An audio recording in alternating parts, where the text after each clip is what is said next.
My 13-year-old niece destroyed her dying brother's final wish, and I'm still in shock. The call came at 8 a.m. sharp. Kate's voice on the family group chat was frantic. Emergency family meeting. Get here now. I didn't even stop for coffee. My stomach twisted the entire drive, because when Kate used that tone, it usually meant someone was in the hospital. But nothing prepared me for what I walked into. The living room looked like a war zone. Shattered monitors littered the carpet, shards of glass crunching under my shoes. Controllers were scattered like broken bones across the floor. The once shiny gaming tower, $7,000 worth of equipment, was cracked open wires dangling like entrails. And in the middle of it sat Bobby, 11 years old, in his wheelchair, his face red and swollen, tears pouring as he hiccuped between sobs. Kelsey stood across from him, just 8 years old, her small hands still gripping the gold club she dragged in from the garage. The contrast was unreal. A sobbing, dying boy framed in fragility, and a silent little girl clutching a weapon almost as big as she was. The air was heavy with outrage. Grandma stumbled backward against the wall, her hand pressed to her chest like she'd just been stabbed. "Oh my God," she whispered. "Bobby is dying. This was his final wish. And you," her voice cracked, "you destroyed it." "She's insane," Aunt Marie screamed, rushing forward. She ripped the club from Kelsey's hands and shoved her hard into the wall. Kelsey crumpled to the floor, but she didn't cry, didn't flinch. She just looked up at all of us with this terrifying blankness, like she'd already accepted whatever was about to happen. She stood over my bed at 5 a.m.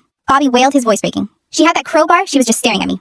I begged her not to do it. I told her I was dying, and she destroyed my only happiness. His wheelchair shook as he pointed at her with trembling hands. "Felony destruction of property," Mark muttered from the corner, his phone already pressed to his ear. "We need someone here immediately." Kate stormed forward, grabbed Kelsey by the shoulders, and shook her. Apologize to your dying brother right now." Kelsey just stood there, silent, that same eerie calm on her face. "She's a sociopath," Aunt Marie spat. "Look at her face, no remorse." "My entire pension," Grandma sobbed. "Every dime I had left gone just to give Bobby this one joy before he passes. 2 years of medical bills. And this is how she repays us." Mark's voice broke then. "Watching her son fade away every day, and she does this. She's heartless." Uncle Tony stepped forward, his fist clenching. "He has cancer, for God's sake. He's 11 and dying. Get her out of my sight." "I can't even look at her," Grandma whispered, turning away as though Kelsey had become a stranger. And then, through the chaos, Kelsey did something no one expected. She set the hammer down, gently walked past her sobbing brother, and sat on the couch. Her tiny legs dangled off the edge, not even touching the floor. She looked at all of us, eyes cold and sharp. "Does anybody care," she asked softly, "why I did it?" "No," Kate snapped. "We don't care. Your brother's dying." But I cared. I don't know why. Maybe it was the emptiness in her voice. Maybe it was the way no one else even considered listening, but I walked over and knelt beside her. "Kelsey," I whispered low enough that only she could hear, "tell me why." Around us, the groans started, family members rolling their eyes, muttering that I was wasting time, enabling her cruelty. But I stayed there face level with hers, waiting. She lifted her chin, her gaze sweeping across the room like she was putting each adult on trial. Her lips trembled just once, before her words cut through the silence like a blade.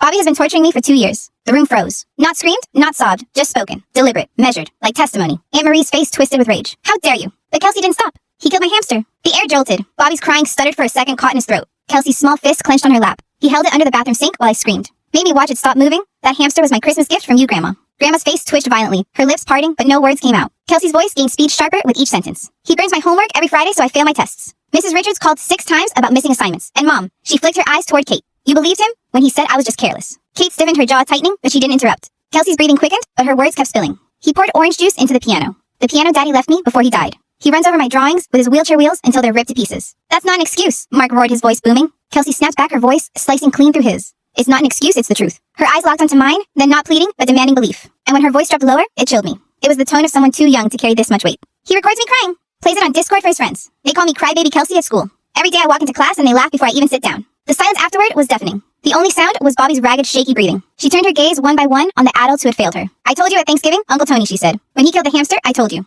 You said, he won't be here next year. Let him have fun." Tony's jaw tightened, his eyes dropping to the floor. "I told you at Christmas, Grandma," Kelsey pressed. "When he ruined my drawings, you said, be patient, he's dying." Grandma let out a choking gasp. And Aunt Marie, Kelsey's voice, finally broke, her eyes wet for the first time at Easter. "When he killed the bunny you gave me, I begged you to make him stop. You said, dying children act out sometimes." No one spoke. No one dared meet each other's eyes. The fury that had filled the house minutes earlier drained out, replaced by something heavier, shame. Kelsey sat straighter, her little shoulders squared as if she'd been waiting for this moment for years. "Every one of you knew," she said, her voice cutting like glass. "And every one of you told me it was okay because Bobby is dying." Then she rose from the couch, 8 years old, standing in the ruins of her brother's so-called dream, looking less like a child and more like a witness. But that's not why I destroyed it. The room held its breath. Her words landed like a match on gasoline. And I knew whatever came next would burn everything down. Her words. But that's not why I destroyed it. Hung in the air like smoke. Every pair of eyes snapped toward her, waiting, dreading, refusing to believe that this little girl had more to say. I could feel my pulse in my throat. Something in Kelsey's voice told me this wasn't going to be a tantrum or an excuse. It was going to be an indictment. Yesterday, she said, her hand slipping into her pocket, I found out the truth. Her phone glowed faintly as she pulled it out, but before she even touched the screen, Grandma's sobs sliced through the air. "Stop lying, child. Enough already. You've done enough damage." But Kelsey didn't even blink. For a moment, she just looked at the floor, and I swear the whole room leaned toward her like we were about to hear a confession from someone twice her age. Then, as if a dam broke, she spoke.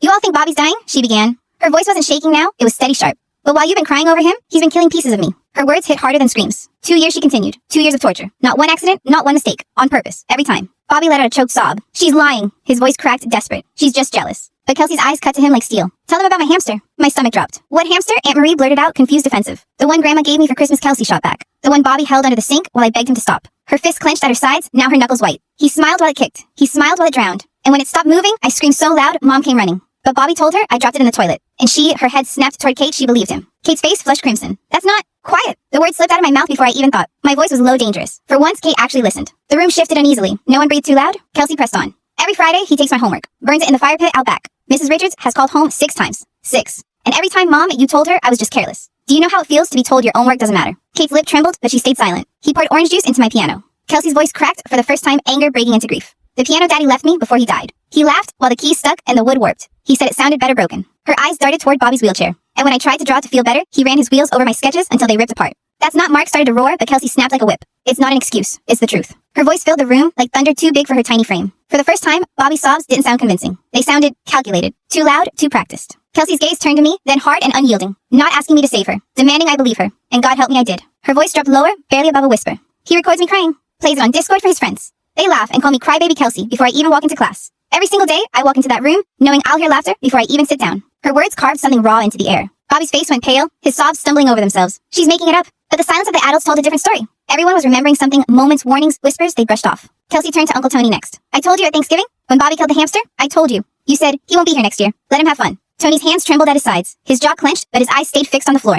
Kelsey's voice sharpened. I told you at Christmas, Grandma. When you ruined my drawings, you said, be patient. He's dying. Grandma let out a strangled sob, her frail body shaking. And Aunt Marie, Kelsey's eyes, locked on her, unflinching. I told you at Easter. When he killed the bunny you gave me, I begged you to make him stop. You said, dying children act out sometimes. Aunt Marie's mouth opened, but no words came. Only shame. Kelsey's voice rose then stronger than ever, each sentence a blade cutting through the thick air. Every one of you knew. Every one of you told me to swallow it, to shut up, to be patient because Bobby is dying. The fury drained from the room like a deflating balloon. In its place came something heavier guilt. The kind you can't scream at, can't shove away. The kind that sits in your chest and forces you to face yourself. And then Kelsey stood. She was so small, just 8 years old, standing there in the ruins of her brother's last wish. But she looked like a witness on the stand, not a child. Her eyes swept the room, and for the first time, every adult avoided her gaze. But that's not why I destroyed it. Her words cracked like lightning again. Everyone froze. What do you mean? I asked, my throat dry. Kelsey's hand slid back into her pocket, and when she pulled out her phone, her eyes were cold. Hard. Because yesterday she whispered, I found out the truth. The room seemed to tilt. And I knew with a sick certainty that everything we thought we knew about Bobby's sickness, about Kelsey's rage, about this family's sacrifices, was about to collapse. The glow of Kelsey's phone lit up her face, pale against the wreckage around us. For a second, nobody breathed. The silence was so sharp it hurt my ears. She tapped the screen, and the first screenshot appeared. A bank transfer.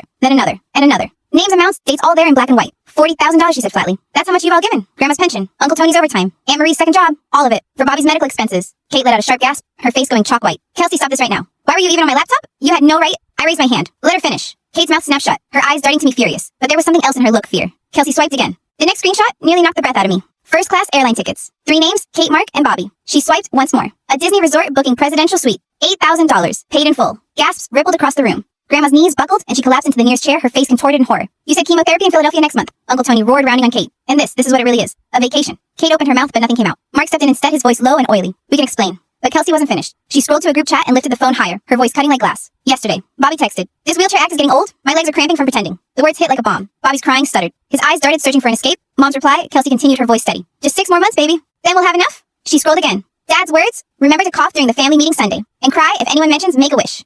And then Bobby's final message. Kelsey's voice trembled only slightly as she read, Can't wait for Disney. These idiots actually think I'm dying. Especially Kelsey. She believes anything. The room imploded. Grandma clutched her chest, her sob turning into a choking gasp. 2 years. 2 years of my pension. Uncle Tony's face went scarlet, his fists shaking. You scammed us. You used us. Aunt Marie lunged forward, screaming at Kate. You stole from me. I worked nights for this? For him? For his treatments? She shoved Kate, who stumbled back into the couch, eyes wide. Mark stepped forward to block her, but Tony was faster. He grabbed Mark by the collar, yanking him so hard his phone clattered to the floor. You made me work 60 hours a week. I missed my daughter's school play because of you. Kate screamed, Stop it. Stop it. Her voice cracked into raw panic. And then quiet. Not silence. Quiet. The kind that falls right before a storm. I turned to Bobby. He was frozen in his wheelchair, his face pale, his breathing ragged. Stand up. I said, my voice deadly quiet. His eyes snapped to mine, wide, panicked. Uncle Jeff, I can't stand up now. Stand up. Kate rushed forward, sobbing. He can't, please don't do this here, Mark shouted. Leave him alone. But then Bobby looked at his parents. And in that split second, the truth was written all over his face. He swallowed, clenched his fists, and rose. One leg, then the other. And then he took 3 perfect, steady steps. The room exploded. Grandma wailed, collapsing into prayer, and half English, half Italian tears streaming down her cheeks. 2 years. My husband died of real cancer. Real cancer. Aunt Marie screamed like a woman possessed, lunging at Kate again. You liar, you thief. Uncle Tony shoved Mark so hard he slammed into the wall, gasping. Bobby stumbled backward, realizing too late that the performance was over. His wheelchair sat abandoned in the middle of the wreckage, an empty throne. And Kelsey didn't move. She stood perfectly still, her phone still glowing in her hand, as if she'd been waiting for this exact moment. Mark tried to grab the phone from her, but she jerked it away. Bobby lunged forward, his voice cracking. Delete those screenshots. Delete them now. And then came the sound that froze us all. A heavy knock on the front door. The officer Mark had called earlier. The fraud was exposed. The lies unraveled, and now the law was stepping inside. And I knew this family would never be the same again. The knock at the door wasn't just a knock. It was judgment arriving in uniform. Heavy, deliberate, undeniable. Mark froze mid-step, his hand still reaching for Kelsey's phone. Bobby's sobs sputtered into silence. Kate's chest heaved as though she'd been running a marathon she couldn't finish. Then the door creaked open, and a police officer stepped inside. His eyes scanned the room, fast-trained, efficient. The broken monitors, the shattered tower, the abandoned wheelchair, the adults with rage burning off them. And in the center, one little girl, clutching a phone like her life depended on it. "Everyone stop!" the officer said firmly, raising his hand. His badge glinted. Bowles. His voice carried the weight of someone who'd seen enough chaos to cut through it without shouting. The room froze. Mark stumbled forward, desperate. "Officer, thank God. Arrest her. She destroyed $7,000 worth of equipment, felony destruction of property." Bowles tilted his head, unimpressed. "We'll get to that. But first, I need everyone separated. Now." He gestured to his partner, who stepped in behind him, camera already out photographing the wreckage. Bobby wheeled, or rather pushed the empty chair back toward himself, fumbling as though he could crawl back into his role. But the silence in the room said it all. We'd all seen him walk. Bowles' eyes flicked toward him sharp. Then they landed on Kelsey. He crouched down so they were eye level. "What's your name?" he asked softly. "Kelsey," she whispered. Her knuckles were white around the phone. "Good job holding on to that," he said. Then without looking at Mark, he added, "We'll need to see what's on it." Mark's face went gray. Grandma suddenly let out a sharp gasp, her body crumpling into the chair. Her hand clutched her chest, her breath shallow and broken. Ma Aunt Marie screamed, rushing to her side. Paramedics Bowles barked into his radio. His partner was already moving, clearing space near the front door. The chaos surged again. Kate crying, Mark shouting, Bobby stammering excuses, but Bowles didn't flinch. He moved like the eye of the storm, steady, unshaken. I grabbed Kelsey's hand and pulled her toward the kitchen away from the wreckage. She followed silently, her tiny fingers trembling in mine. Behind us, Mark's voice cracked into desperation. "Officer, listen. She's dangerous. Look at what she did. Arrest her." Bowles' voice was ice. "Property purchased with stolen money isn't property you get to press charges over, sir. Sit down." Mark's face twisted. "Stolen. That's ridiculous." But Bowles cut him off. "We'll let the fraud division decide. For now, you're done talking." The paramedics arrived in minutes, rushing past us with equipment. They moved to Grandma, their voices calm, efficient, as they checked vitals and lifted her carefully onto a stretcher. Through it all, Kelsey stood beside me, silent. She hadn't cried once. Not when she'd been shoved, not when the family screamed at her, not even now, as her grandmother gasped for air. But her hand in mine was ice cold. Bowles' partner returned flipping through the camera roll on his tablet. "Got all the equipment damage documented. Sending it to the fraud unit now." "Good," Bowles said. He turned to me, then his eyes sharp but kind. "Where does Kelsey live?" "With her mother," I said quietly, nodding toward Kate. Kate, who was now sobbing into her hands, her voice cracking. "Please, officer, this is family business. We don't need police. We don't need CPS. Just let us handle it privately." Bowles didn't even blink. "You don't get to decide that. Child Protective Services will be notified." Kate's sob turned into a wail. "No, she's my daughter." But Bowles' eyes stayed on me. "She needs to stay somewhere safe tonight, away from this." My throat tightened. "She can stay with me?" Kate whipped her head up, fury cutting through her tears. Over my dead body. Bowles didn't look at her. He pulled out a notepad and started writing. "Temporary placement, 48 hours. With Uncle. Documented." His pen moved with finality like the strike of a gavel. Mark's glare burned into me, but he said nothing. I bent down to Kelsey's level, brushing a strand of hair from her face. "You'll stay with me tonight, okay? You're safe." For the first time that morning, her blank expression cracked. Her lips quivered, her eyes glistened. And when we finally walked out of that house, past the shattered equipment, past the wheelchair that was nothing more than a prop, past the family who had ignored her cries for years, she broke. The tears poured silently, soaking her cheeks as she climbed into my car. She pressed her stuffed rabbit against her chest, the one with the missing ear, and whispered so softly, I almost didn't hear. They never believed me, not once. I gripped the steering wheel, my own eyes burning. "I believe you, Kelsey. I always will." As the paramedics loaded Grandma into the ambulance and Bowles called in for a detective, I drove us away from the wreckage. Behind us, the house was no longer just a house. It was a crime scene. And in the passenger seat beside me sat the only witness who had told the truth from the beginning. The road was quiet as we left Kate's house behind, but inside my car, it was anything but. The silence pressed heavy, punctuated only by Kelsey's muffled sobs. She hugged that torn rabbit to her chest like it was the only thing keeping her from falling apart. Streetlights slid across her face and the dark pale cheeks, swollen eyes, lips trembling. She didn't wail like a child. She cried like someone who'd been holding everything back for years, finally letting it crack. I didn't speak right away. Sometimes silence is the only language grief understands. When we finally reached my house, she moved like a shadow. Small, quiet, exhausted. I opened the front door and flicked on the kitchen light. The familiar hum of the refrigerator greeted us soft and ordinary. For the first time all day, I realized how extraordinary ordinary could feel. I guided her to the spare bedroom. Fresh sheets, an extra blanket folded at the end of the bed, a glass of water waiting on the nightstand. I'd set it up quickly earlier, half expecting she might end up here. Now seeing her small body sink onto the mattress, I knew I'd been right. She put her bag on the bed and pulled out a single change of clothes and the rabbit. That was it. That was all she had brought. "Do you need anything else?" I asked softly. She shook her head without looking up. Then after a moment whispered, "Can you leave the door open? Just a little?" "Of course," I said. I stepped out, leaving the door cracked, the hall light spilling a thin line into the room. She curled under the covers, knees tucked to her chest. Rabbit pressed to her face. I should have gone to bed, but I couldn't. I sat at the kitchen table instead, the yellow light above, buzzing faintly, notebook open. I started writing dates, incidents, every detail Kelsey had mentioned in that living room. The hamster, Christmas, the homework fires, February, the piano, March. Right after her dad's death anniversary. The drawings, every month since.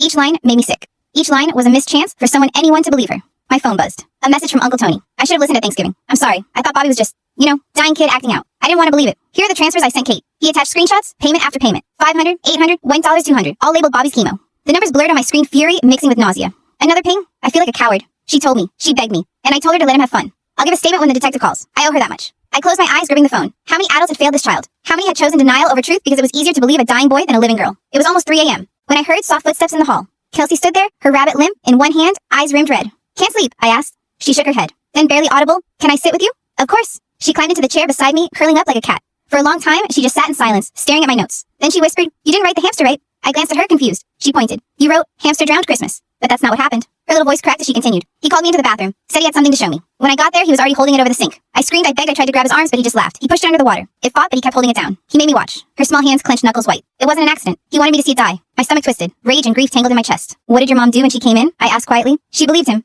He said I dropped it in the toilet. She told me to stop crying over nothing." Her voice went flat hollow. I drew a picture of him after. The hamster. I hid it in my school folder. She pulled a folded paper from her backpack edges worn. A crude drawing of a brown hamster with big eyes surrounded by shaky blue lines of water. She pushed it toward me. Can we frame it so I don't forget him? I swallowed hard. Yes, Kelsey, we'll frame it. She leaned against me, then small and fragile, her head resting on my arm. For the first time, she let out a long sigh, the kind that comes after years of holding your breath. I sat there with her until she drifted off her rabbit slipping from her hand, the drawing clutched against her chest. And I promised myself something I should have promised her long ago. She would never be ignored again. Part 6. Threads unravel. The next morning, sunlight crept through the blinds soft and golden, but it didn't bring peace. My phone buzzed before I'd even had coffee. Detective Abel Brandt, Financial Crimes Unit. His voice was steady, but tired, the kind of tone that carried both skepticism and readiness. Mr. Jeff Officer Bowles forwarded your niece's screenshots. I need you to bring everything to the station this afternoon. I agreed immediately. My kitchen table was already covered in notes, drawings, and Uncle Tony's bank screenshots. The weight of proof was building a paper trail thick enough to choke on. Before I could even put the phone down, another text arrived. Kate, CPS is at my house. This has gone too far. Call them off. Please. You're destroying this family. Destroying this family. The words nearly made me laugh. What did she think 2 years of lies had done? By mid-morning, CPS investigator Marianne Boucher called me directly. Her voice was clipped, efficient. I just left your sister's house. Mr. Mark was defensive. Ms. Kate, evasive. I saw red flags all over. I'll need to interview Kelsey within 48 hours at the Child Advocacy Center. Neutral ground. No parents present. I looked at the couch where Kelsey sat curled up in a blanket drawing quietly. Her small shoulders hunched forward, her pencil scratching at paper. We'll be there, I said. After I hung up, I drove to Grandma's. Her hands shook as she pulled folder after folder from an old filing cabinet. Withdrawal slips, pension statements, receipts scrawled with Kate's handwriting. Bobby's meds, $800. Hospital bill, $1,200. We scanned every page into my laptop. The total made my stomach lurch, almost $15,000 gone. She sat heavily in her chair, eyes brimming. My Antonio died of real cancer, real chemo, real suffering. And I let her spit on his memory. Her voice cracked into Italian words I half understood, but fully felt vergogna. Tradimento, shame, betrayal. Uncle Tony called during lunch break. His voice was raw like gravel. I remember Thanksgiving. She showed me bruises, said Bobby grabbed her arm so hard it left marks. I told her, dying kids act out. Jesus, Jeff. I told her to be patient. He promised to write a statement for the detective. She deserves that much. She deserves to finally be believed. By the time I left Grandma's, I was carrying a mountain of evidence. But the mountain was nothing compared to the weight Kelsey had carried alone. That evening, while she colored at the kitchen table, I called the hospital Kate had always claimed was treating Bobby. Pediatric oncology. A nurse answered. I explained the situation carefully, hoping for some hint of confirmation. Her voice was polite but firm. I can't release any patient information without law enforcement request. But I can tell you this, if Bobby were receiving oncology treatment here, we would have records. And we don't. She didn't say more, but she didn't have to. 2 days later, Detective Brandt called again. His voice held the quiet intensity of someone who just found a thread that could unravel everything. We subpoenaed airline records. 3 first-class tickets to Orlando under Kate's name. Disney Presidential Suite, $8,000, paid in full. He paused. You know what that means? I did. It meant Bobby's last wish wasn't chemotherapy in Philadelphia. It was a luxury vacation built on stolen money.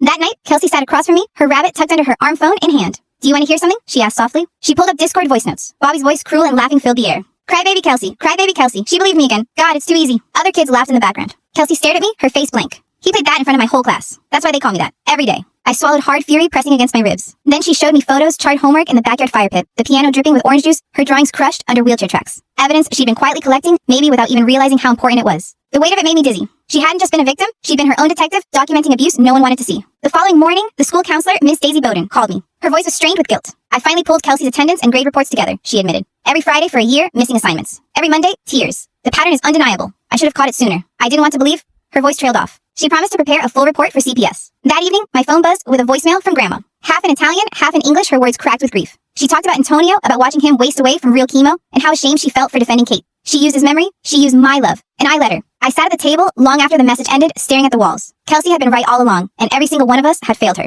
And the worst part, she knew it. Later that night, Detective Brandt called again. His voice was firm now, no longer cautious. The hospital records came back. Nothing. No chemo, no oncology file, no cancer diagnosis at all. Just routine pediatric visits for strep throat and ear infections. He exhaled sharply. That's the smoking gun. This whole cancer story, it's fake. I hung up the phone and looked at Kelsey curled up on the couch with her rabbit, the TV flickering cartoons across her tired face. She had lived in hell for 2 years, screaming into the void while the rest of us nodded along with the lie. Now the truth was on our side, but truth alone doesn't heal scars. It only shows us where we cut deepest. The call from Detective Brandt hadn't even settled in my ears when another storm broke. Kate, again. This time her voice was a whisper soaked in panic. Jeff, please, don't do this. Don't let them take Kelsey. I'll fix it. I'll pay everyone back. We'll stop everything, just don't let CPS ruin us. Her words twisted like barbed wire. Us. As if she and I were on the same side. I didn't reply. I hung up. 5 minutes later, Mark called. His tone was different, sharp, brittle. You think you're some kind of hero? You're tearing this family apart. You don't know what you're getting into. He didn't even wait for a response before hanging up. I stared at my phone bile rising in my throat. They weren't scared for Kelsey. They were scared for themselves. The next morning, CPS investigator Marianne called to confirm Kelsey's interview at the Child Advocacy Center. It'll be tomorrow, she said. She'll be in a safe room with trained staff. You can observe through the monitor, but you can't be in there. I looked over at Kelsey, curled on the couch, coloring quietly. She's ready, I said, though part of me wasn't sure if she was, or if any child could ever be ready to tell strangers the things she'd lived through.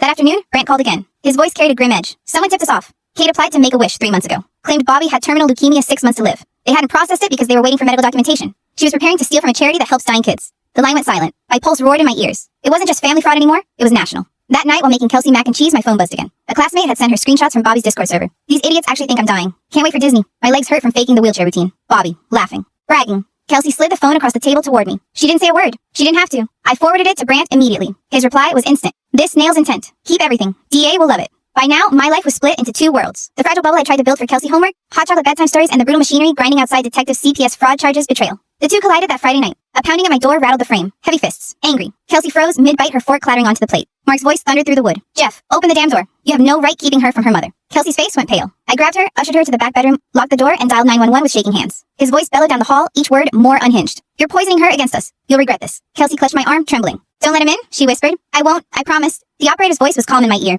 Units are on their way. Stay on the line. Keep the child safe. The banging continued, harder now, rattling the hinges, then silence. A silence worse than the noise. I held my breath, heart pounding, every creak of the floorboards sounding like footsteps. 12 minutes later, red and blue lights flashed across the windows. Two officers stormed up the steps, their radios crackling. By the time I opened the door, Mark was already in handcuffs. His face twisted with rage, spit shining on his lips. Criminal threats and disturbing the peace, one officer muttered as they led him to the cruiser. Kelsey peeked from behind me, her small body shaking. She saw him shoved into the backseat, his eyes burning holes through the glass as the door slammed. She whispered he was going to break the door. I pulled her close, and now he won't. But I knew better. He'd be back in court, if not in my driveway. The next Monday, I filed for a protective order. Emergency custody for Kelsey. The magistrate read the police report, the CPS notes, the fraud evidence, and looked disgusted. Temporary custody granted, he said, voice clip. Mark is to stay 500 feet away at all times. Ms. Kate will have only supervised visits through CPS. The gavel came down like a bullet. For the first time in 2 years, Kelsey wasn't trapped in a house where her voice was ignored. For the first time, the system listened. But safety wasn't healing, and justice wasn't forgiveness. As I watched her that night curled on my couch with her rabbit under her chin, I realized the hardest part wasn't keeping her safe. The hardest part was teaching her she was safe. The courthouse smelled of dust and coffee, that strange blend of bureaucracy and urgency. Papers shuffled, footsteps echoed. Everything about it felt cold, official, permanent.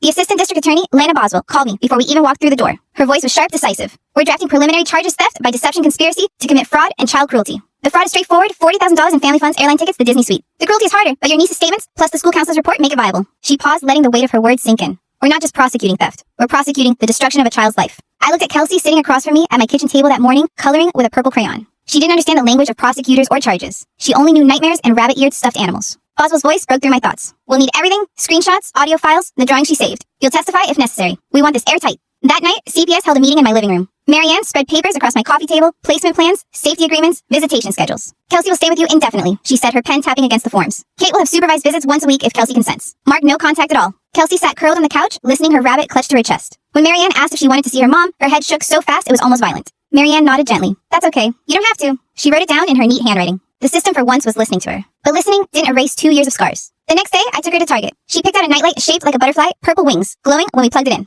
We bought shelves for her drawings, sketchbooks, a pack of colored pencils she examined one by one before choosing the brightest set. Back home, she arranged her drawings in perfect color order on the shelf. Then she looked at me with cautious eyes, like she expected me to laugh. Instead, I said, looks perfect. She smiled. A real smile, small but alive. That weekend, the nightmares hit. She woke up screaming at 3 a.m., clawing at her blanket, eyes wide with terror. I rushed in, heart pounding. He's in here, she cried, pointing to the corner. He's in here. I turned on the light. The corner was empty. But to her, Bobby was still there, laughing, taunting, dragging her hamster to the sink. I held her until she stopped shaking. She finally whispered, why didn't they ever stop him? There was no good answer. Monday morning, Daisy Bowden, the school counselor, called me. We've set up weekly sessions for Kelsey. Teachers are on board, extra time, on assignments, no penalties. We'll help her catch up. Kelsey came home from school that day with a slip of paper, her first homework assignment she'd actually completed without Bobby destroying it. She set it on the table like it was a trophy. Later that week, Marianne scheduled Kelsey's formal interview at the Child Advocacy Center. I sat behind the glass hands, balled into fists, as Kelsey sat in the child-sized chair across from a trained interviewer. Her voice was small but steady. She described the hamster, the homework fires, the piano, the Discord recordings. Each word, a dagger. I watched the interviewer nod gently, never interrupting, just letting Kelsey pour out 2 years of swallowed screams. When it was over, she came out clutching her rabbit, her face pale but her steps firm. She looked at me and said I told them, all of it. They believed me. And in that moment, belief was more powerful than any gavel. Meanwhile, the legal noose tightened.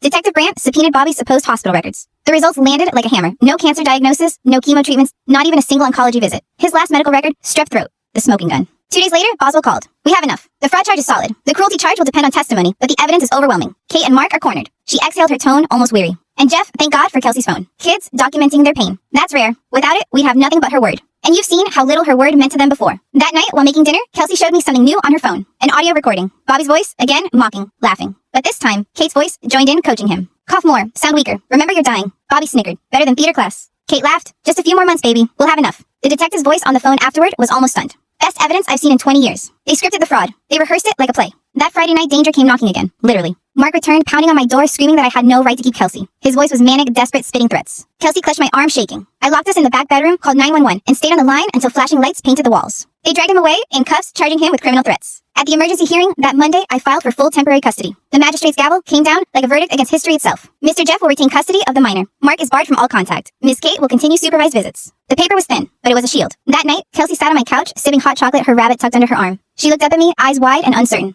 Am I safe now, she asked. I swallowed hard. Yes, you're safe. And for the first time, I believed it too. The courtroom was colder than I remembered. Maybe it was the air conditioning. Maybe it was the weight of judgment hanging in the air. Kate and Mark shuffled in, eyes sunken skin, pale, like the lies had finally eaten through their bones. The judge read the charges slowly, each word deliberate like nails hammered into wood. Fraud, theft by deception, attempted charity fraud, child neglect. I glanced at Kelsey. She sat beside me in the gallery, her small legs swinging nervously, her rabbit clutched tight. She didn't look at her mother. She didn't need to. Kate wept openly, mascara streaking her cheeks. Mark clenched his jaw so hard his temple twitched. They both muttered guilty when asked, not because they wanted redemption, because the evidence had boxed them in. Boswell, the DA, didn't flinch. 5 years probation, restitution of $38,000 to family members, 200 hours of community service each, counseling parenting classes, and a lifetime ban on fundraising. The gavel came down, sentence passed. But punishment isn't the same as justice. Justice is heavier. It lives in the eyes of an 8-year-old who watched adults fail her again and again. That evening, back at home, Kelsey sat on the floor of her new room, staring at the second-hand Yamaha keyboard Uncle Tony and Aunt Marie had surprised her with. She pressed a key. A single note rang out, pure and trembling. She looked up at me, uncertainty written across her face. Go on, I said softly. She placed both hands on the keys and played the first halting notes of Twinkle Twinkle Little Star. Her fingers stumbled, but when the melody emerged, she smiled for the first time in weeks. It wasn't forgiveness, it wasn't healing, but it was a beginning. Meanwhile, Grandma tried to piece together her shattered finances. She'd lost nearly her entire pension.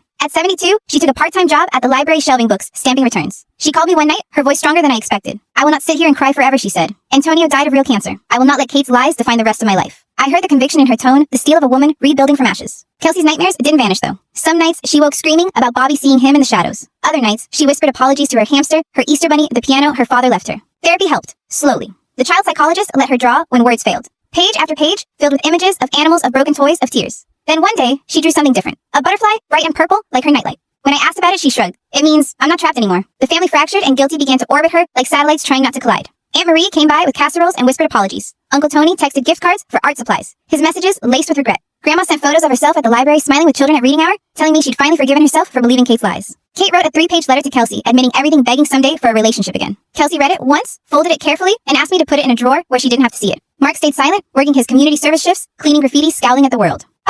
Bobby was ordered into counseling. His first apology letter was 3 sentences long, hollow. The second stretched 3 pages, clumsy, but earnest. Kelsey read it twice, then tucked it away without comment. Healing would come on her terms if it came at all. For me, the hardest part was watching Kelsey relearn normal. She hesitated before eating pancakes as if waiting for someone to snatch the plate away. She asked for permission to drink water at night, like comfort was a privilege, not a right. But every day, the small victories grew. She laughed at a cartoon. She asked me to sign a field trip slip. She drew a tree full of birds and left it on the fridge like a declaration, I'm still here. The family group chat, Uncle Tony started sputter to life. Rules pinned at the top, believe children when they speak. Don't excuse cruelty, don't confuse dying with deserving. Simple rules, written too late, but better late than never. Sometimes I scrolled through that chat at night, staring at the words, wondering how many scars could have been spared if we'd followed them from the start. Now months later, restitution checks trickle in. Grandma's rebuilding. Kelsey's grades are climbing. The DA closed the case, saying it was one of the cleanest fraud prosecutions she'd handled in years. But the truth, none of it feels clean. Because justice doesn't erase the nights Kelsey cried herself to sleep. Restitution doesn't resurrect a hamster drowned in a sink. Community service doesn't undo years of cruelty disguised as pity. And forgiveness that belongs to Kelsey alone. All I can do is keep the door cracked at night, the butterfly nightlight glowing the rabbit safe in her arms. All I can do is believe her. Every word, every tear, every silence. That is the consequence Kate and Mark never imagined. Not just charges, not just restitution.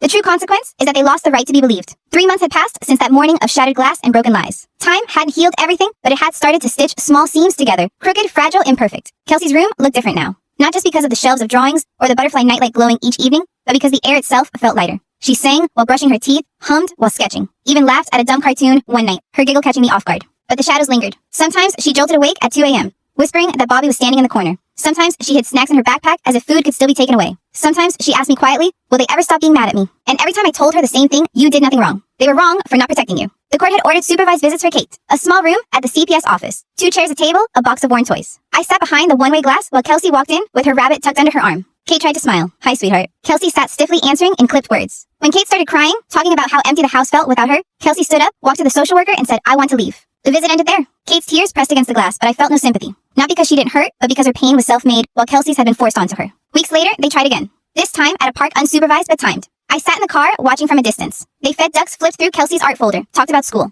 No tears, no begging, no manipulation. Just quiet conversation. When Kelsey slid into my passenger seat after 2 hours, she said, it was okay. She didn't cry this time. Her voice was flat, cautious. Okay, not good, not bad, just okay. That was progress. Meanwhile, Bobby sat in therapy sessions. His first letter of apology was hollow 3 sentences of obligation. His second stretched across 3 messy pages, naming the hamster, the piano, the drawings. Kelsey read it twice, then tucked it into a drawer. He wrote the hamster's name, she said quietly one night. That's the first time he ever said it. It didn't erase what he did, but it was a crack in the wall of denial he'd built around himself. Uncle Tony and Aunt Marie tried to atone in their own clumsy ways. Tony showed up one Saturday with a box of art supplies. Marie knelt on the porch, tears in her eyes, apologizing again for shoving Kelsey that day for calling her a sociopath. Kelsey listened, nodded, then turned away. Forgiveness wasn't hers to give yet. Grandma found strength in unexpected places. At 72, she wore a library name tag 3 days a week, shelving books and helping children pick out stories. She called me after her first week, her voice bright. Antonio would be proud. I'm not broken, Jeff. I'm still here. And me, I kept everything documented. Every text from Kate, every visit note from CPS, every report from the DA. Not just because the law demanded it, but because I never wanted Kelsey to feel unbelieved again. One night, after she fell asleep, I sat at the kitchen table scrolling through the evidence folder on my laptop. Screenshots of bank transfers. Discord recordings of Bobby's laughter.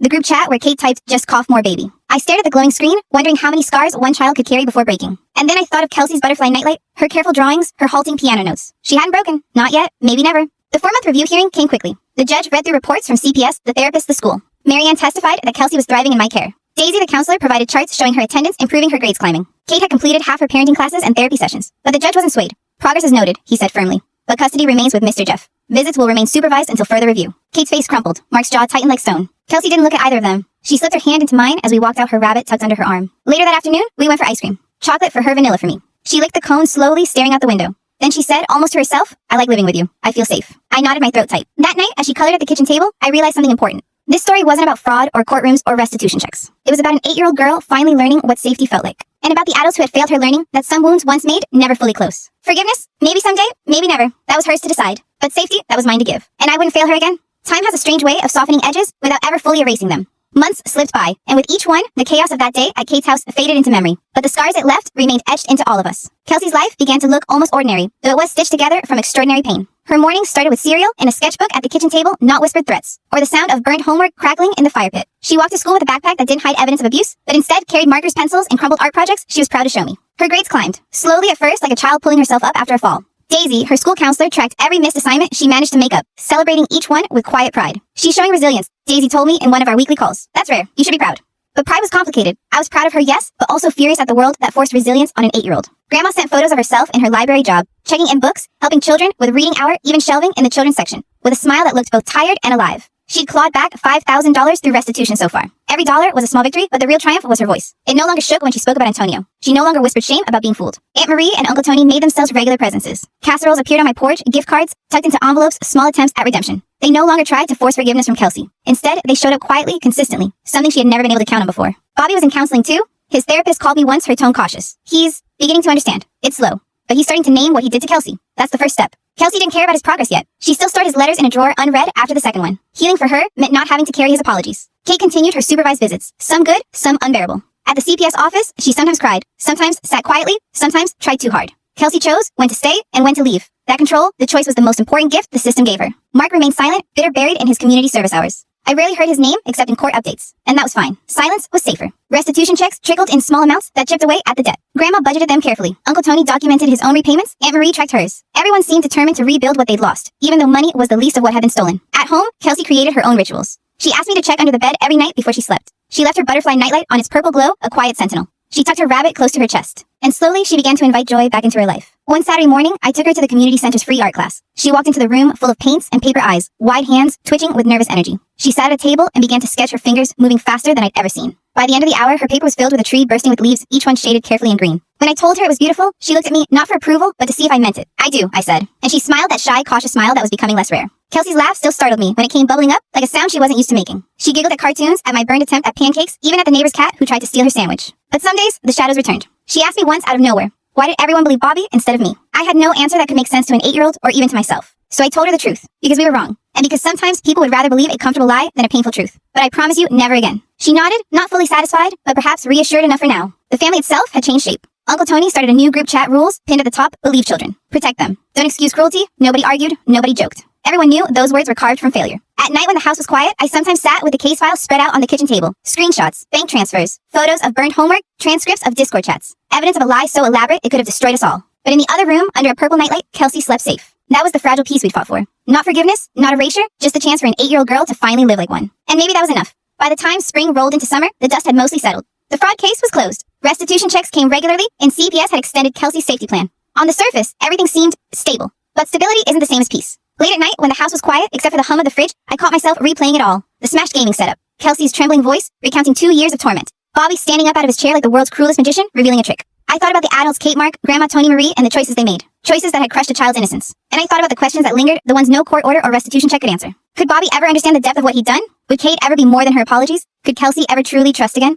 One evening, as I tucked Kelsey into bed, she asked me quietly, if Bobby says he's sorry, do I have to forgive him? Her eyes were wide, scared not of him, but of the expectation. I took a long breath. No, sweetheart. Forgiveness is yours to give or not give. Nobody gets to demand it. Not me, not Grandma, not even God. It's yours. She seemed to exhale for the first time in days. She rolled over, clutching her rabbit, whispering into the night. Then I'm not ready. And that was okay. Bobby's therapist sent updates. He joined a youth group, volunteered at a food pantry, written letters that were longer, more specific. The last one even described the hamster by name, acknowledging it wasn't just a pet, but family. Still, when the envelope arrived, Kelsey placed it in the same drawer as the others unopened. Maybe later, she murmured. Kate, for her part, tried to follow the rules. Parenting classes, therapy, community service. She'd stopped crying at visits and started listening instead, asking about Kelsey's art, her school projects, her favorite books. Sometimes, Kelsey answered. Sometimes she didn't. Mark stayed in the background, fulfilling his hours, cleaning graffiti off city walls. No calls, no visits, just absence. Grandma seemed lighter, almost reborn in her library job. She called me one afternoon, her voice filled with pride. I helped a little boy pick his first chapter book today. Do you know what he said? Thank you, Nona. I think maybe I'm finding my purpose again. Her pension was still gone, but her dignity was back. The family group chat carried on sparse but steady. Photos of dinners, small updates, reminders of restitution payments. Nobody mentioned Bobby's supposed illness anymore. Nobody dared. Yet under all of it, questions pulsed like old wounds. Could a family that excused cruelty for 2 years ever be whole again?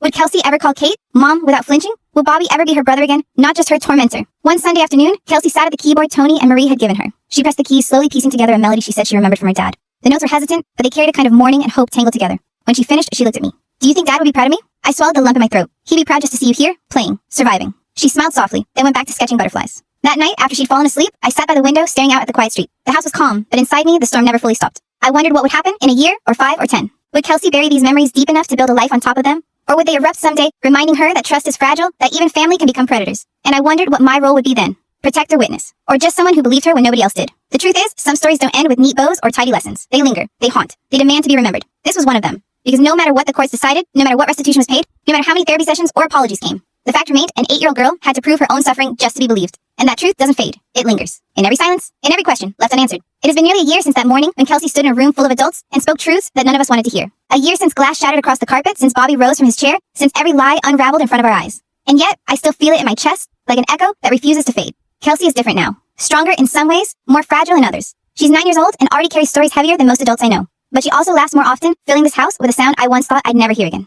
She's learning piano with more confidence. Sometimes I hear her play Claire de Lune, halting imperfect, but achingly beautiful. Other times, she just bangs the keys like a child should, giggling when the sounds clash. Her drawings cover the fridge. Butterflies, trees, a hamster she drew from memory, its whiskers carefully shaded. She still talks to that drawing sometimes as if the paper could answer her back. School has become a refuge. Her teachers, once skeptical, now send glowing notes. Kelsey has shown remarkable growth. She's becoming a leader in class. Daisy, the counselor, calls her a phoenix. But at night, when the world quiets, the shadows return. Sometimes she crawls into my bed with her rabbit whispering, I just want to be safe. I hold her close and tell her she is. Every time I mean it. The family has reshaped itself in strange, uneasy ways. Grandma thrives at the library, her pension slowly replenished by restitution checks. She sends me stories about the children she helps, her voice lighter than I've ever heard. Tony and Marie are steady presences. Not saviors, not redeemers, just there. They bring food, small gifts, apologies that never feel forced. Kate is complicated. She attends therapy, completes her community service, shows up to visits. Sometimes she and Kelsey talk about art in school, and for a moment it almost feels normal. But then something shifts, a pause, a memory, a flicker of mistrust, and the distance yawns wide again. Mark remains in the background, silent, unforgiven, and Bobby. His therapist says he's making progress, but I don't know what that means. His letters are longer, yes. His words, more deliberate. But will that ever be enough for Kelsey? For me, for anyone. Forgiveness, I've learned, is not a single act. It's not a courtroom sentence or a letter in the mail.